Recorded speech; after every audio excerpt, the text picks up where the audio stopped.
Olá pessoal, tudo bem? Vamos lá para mais uma aula de Química, a matéria mais linda de todas. Agora, antes de começar a aula, me diga, o que nós vimos na aula passada? Chora, se me esqueci tudo. Para quem se me esqueceu, vamos me lembrar? Na aula passada nós falamos sobre teoria do octeto. Nós vimos que os elementos químicos querem imitar os gases nobres e por isso eles querem ficar com 8 elétrons na camada de valência. Na aula anterior, nós vimos que a ligação iônica é uma das formas que os elementos fazem para conseguir ficar com esse octeto completo. Vamos retomar então? Ligação iônica é aquela formada por íons. Os íons formam a ligação iônica. Você tem sabor cátion, sabor ânion, né? Na ligação iônica nós temos o retículo cristalino. Afinal de contas, os ânions e cátions se atraem fortemente para poder se ligar, formando um emaranhado, ao qual nós damos o nome de retículo cristalino. Esse retículo cristalino faz com que o composto seja sólido nas condições ambientes. Então, os compostos iônicos têm várias características, certo? Uma delas é que eles são sólidos, cristalinos e quebradiços, né? Devido a esse retículo cristalino que é formado pela atração de cátions e ânions. Uma coisa também que nós vimos na ligação iônica é que os compostos iônicos, quando fundidos ou dissolvidos em água, eles são capazes de conduzir corrente elétrica. Afinal, eles se dissociam nessas cargas que nós estamos falando, cátions e ânions, certo? Então, meus amores, você vai ter a ligação iônica quando houver uma grande diferença de eletronegatividade entre os elementos. Lembra de tabela periódica? Lembra que nós falamos que os metais são espécies químicas eletropositivas, ou seja, que querem perder elétrons? E que os não metais são espécies químicas eletronegativas, ou seja, que querem receber elétrons? Quando você liga um metal com um não metal, normalmente você terá um composto iônico. Eu não disse sempre, eu disse normalmente, geralmente. Então, meus amores, metal com não metal vai formar cátion e ânion que se atraem, formando a ligação iônica. Mas e se não tiver metais? E se os compostos que se ligarem forem elementos mais eletronegativos? Ou seja, elementos que não têm tendência a doar elétrons, e sim a atrair elétrons, a receber elétrons. Como seria a ligação entre dois elementos que querem receber elétrons? Como seria isso? Vamos imaginar dois elementos iguais. Por exemplo, o cloro. Imagina o elemento cloro, então, que você está vendo. O cloro, ele é da família 7A, família dos halogênios. O que significa isso? Significa que ele tem 7 elétrons na camada de valência. Os elétrons do cloro nós representamos por bolinhas em volta do elemento, como você pode observar. Então o cloro ele vai ter 7 bolinhas ao seu redor. Normalmente agrupamos de 2 a 2. Então 2 em cima, 2 embaixo, 2 de um lado e uma do outro. Por quê, professora? Por que só uma do outro? Porque ele tem 7 elétrons. A ideia é ficar com 8. Assim você fica com um parzinho em cada lado do elemento. Um em cima, um embaixo, um de um lado e outro do outro. Então a ideia é ficar com 8. Seguir a regra do octeto. Nós vimos ligações iônicas na aula passada. Hoje nós falaremos de ligações covalentes. Ligações que ocorrem com elementos que têm eletronegatividade mais próxima, mais semelhante e às vezes até igual. Agora o exemplo que eu vou te dar é com elementos iguais. Então observe o cloro que você está vendo aí, 7 elétrons ao seu redor. Imagine um outro cloro, né? Mais 7 elétrons ao redor dele. Amores, os dois cloros querem receber elétrons. Ninguém pode dar um elétron. Então o que acontece? Os cloros resolvem compartilhar. Observe o que está acontecendo aqui, ó. Esses dois elétronzinhos que estão entre os dois cloros vai ser compartilhado. Perceba, veja como ocorre essa ligação. Então imagine o seguinte, agora vamos apagar aqui o desenho. Então, pessoal, para você entender um pouquinho sobre a ligação covalente, que é o nosso assunto de hoje, vamos imaginar um átomo de cloro. Então, olha só, o átomo de cloro, ele tem como elemento químico, né, a representação, o símbolo Cl. Quando a gente vai representar os seus elétrons, o correto é representar por bolinhas ao redor do átomo.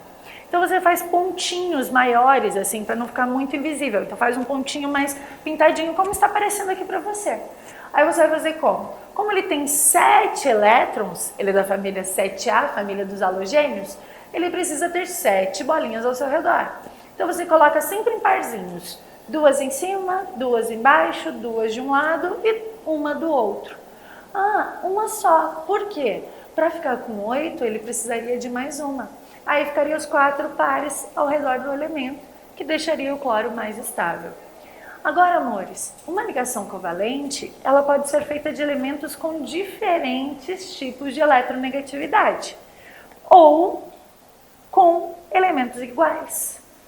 A única coisa que ela se diferencia da iônica é que a ligação iônica vai ter elementos com eletronegatividades muito diferentes, maior que 1,7 essa diferença. Agora, para uma ligação covalente, eles podem ter eletronegatividades mais próximas, mais semelhantes, ou até mesmo iguais. Então, observe o nosso cloro e agora observe outro cloro. O que acontece? Olha só, o cloro ele vai ser atraído pelo outro cloro. Como que isso acontece? Os elétrons de um átomo é atraído pelo núcleo do outro. E isso faz com que eles se aproximem, como você está observando. Quando eles se aproximam demais, um núcleo sente o núcleo do outro átomo. E aí, como os dois núcleos são positivos, cargas de mesmos sinais se repelem.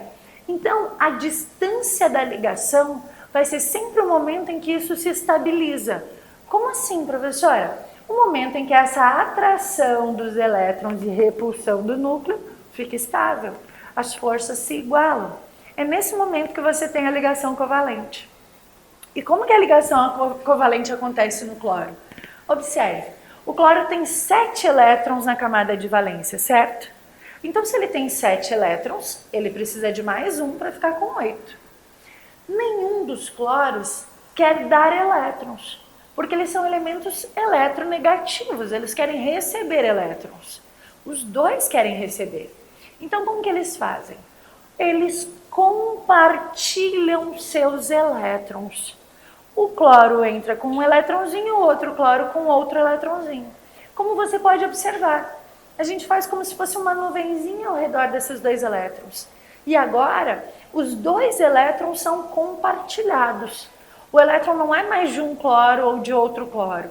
Agora, os dois elétrons pertencem aos dois. E por isso, ele se movimenta entre os dois átomos. Como esses dois átomos são iguais, ou seja, a eletronegatividade deles é a mesma, eles vão ter esse par de elétrons compartilhado igualmente. Nós chamamos esse tipo de ligação covalente apolar. Não tem polos. Os dois elementos compartilham igualmente. E nós estamos falando de uma ligação covalente simples. Como assim, professora? Só tem um par de elétrons compartilhado. É uma ligação covalente simples. Nós poderíamos representar essa fórmula através da fórmula estrutural, que nós representamos esse par de elétrons compartilhados através de um traço. Observe, como você está vendo aí. Cloro, traço, cloro. E, amores, essa molécula é a famosa molécula do gás cloro, Cl2. Sim? Entenderam? Como eu não confio em vocês, vamos pensar em mais um exemplo. Amores, existe um outro elemento bastante conhecido de vocês, que é o elemento que nós usamos muito em nossa vida. Esse elemento, que é o oxigênio, ele forma uma molécula diatômica. O que é uma molécula diatômica? É uma molécula que tem 2 átomos. O oxigênio, que é o elemento oxigênio, pode formar a molécula oxigênio, que é a molécula que nós respiramos. Como que seria a ligação entre esses 2 átomos, então?